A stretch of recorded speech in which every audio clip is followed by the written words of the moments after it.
नमस्कार. आज आपण अशा एका व्यक्तीबद्दल बोलणार आहोत ज्यांनी खरं तर भारताच्या सामाजिक इतिहासाला एक नवी दिशा दिली.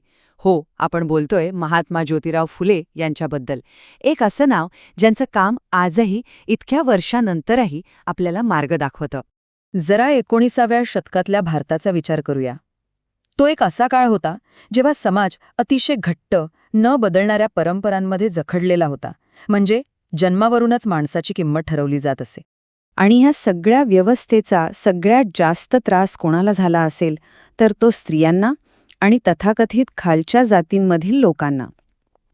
शिक्षण, मूलभूत हक्क आणि माणूस म्हणून मिळणारा सन्मान या सगळ्या गोष्टी त्यांना पद्धतशीरपणे नाकारल्या गेल्या होत्या.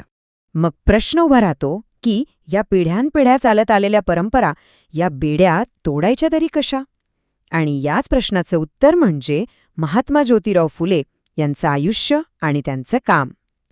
चला तर मग जाणून घेऊयात त्यांची गोष्ट.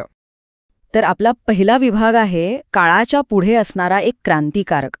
याचं कारण असं की फुले फक्त एक समाजसुधारक नव्हते, ते एक द्रष्टे होते.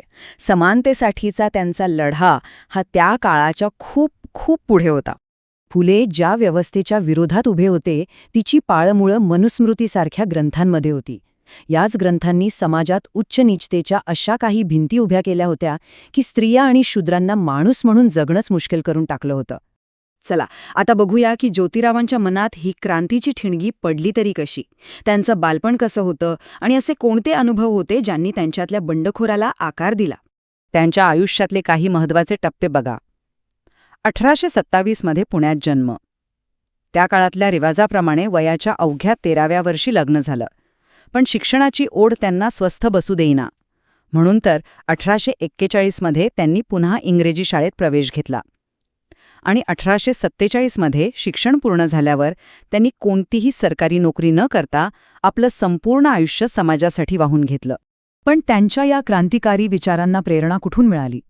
तर एकीकडे होते छत्रपती शिवाजी महाराज, ज्यांच्या शौर्याने आणि दूरदृष्टीने ते भारावून गेले होते.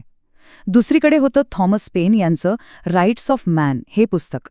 या पुस्तकाने त्यांच्या मनात समान हक्कांची ज्योत पेटवली. आणि तिसरी प्रेरणा होती लहुजी साळवे यांच्याकडून मिळालेली मर्दानी खेळांच्या प्रशिक्षणातून त्यांना शारीरिक आणि मानसिक बळ दोन्ही मिळालं.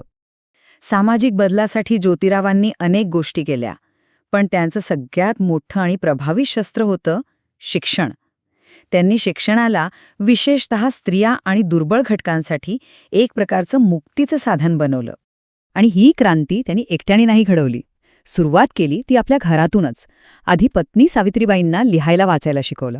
मग सावित्रीबाईंनी रीतसर प्रशिक्षण घेतलं आणि त्या ठरल्या भारताच्या पहिल्या महिला शिक्षिका. आणि मग ह्या दोघांनी मिळून एक अशी शैक्षणिक चळवळ उभारली जिने इतिहासच बदलला. आणि ऐकून आश्चर्य वाटेल की या एवढ्या मोठ्या क्रांतिकारक प्रवासाची सुरुवात किती साधी होती. हा आकडा बघा, 6. हो, फक्त 6. 1 जानेवारी 1848ला पुण्याच्या भिडेवाड्यात जेव्हा मुलींची पहिली शाळा उघडली तेव्हा फक्त 6 विद्यार्थिनी होत्या. विचार करा, फक्त 6. पण त्या 6 मुलींपासून सुरू झालेला प्रवास थांबला नाही.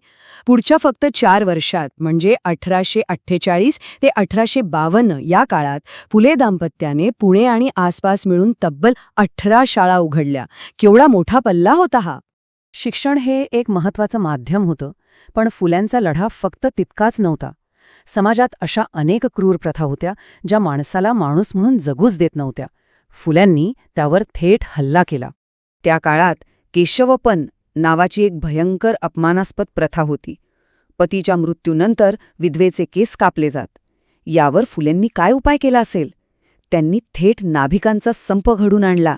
त्यांना हे अमानुष काम करायला नकार द्यायला लावला. किती अनोखी आणि प्रभावी युक्ती होती ही. त्या काळात अस्पृश्यतेचं विष इतकं भिनलं होतं की लोकांना सार्वजनिक ठिकाणी पाणीही पिऊ दिलं जात नसे. यावर ज्योतिरावांनी काय केलं असेल? त्यांनी आपल्या घरातला पाण्याचा हौद सगळ्यांसाठी खुला केला. हे फक्त पाणी देणं नव्हतं, तर ती समानतेची एक मोठी घोषणा होती. त्यांचा लढा हा एकाच वेळी अनेक आघाड्यांवर सुरू होता. सतीप्रथा, बालविवाह ह्याला कडाडून विरोध केला.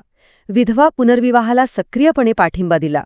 इतकंच नाही तर स्वतःच्या घरात निराधार स्त्रियांसाठी बाल्यहत्या प्रतिबंधक गृह सुरू केलं आणि या सगळ्या विचारांना एक दिशा देण्यासाठी सत्यशोधक समाजाची स्थापना केली, ज्याचा उद्देश होता लोकांना विवेकाच्या आधारावर सामाजिक गुलामगिरीतून मुक्त करणं.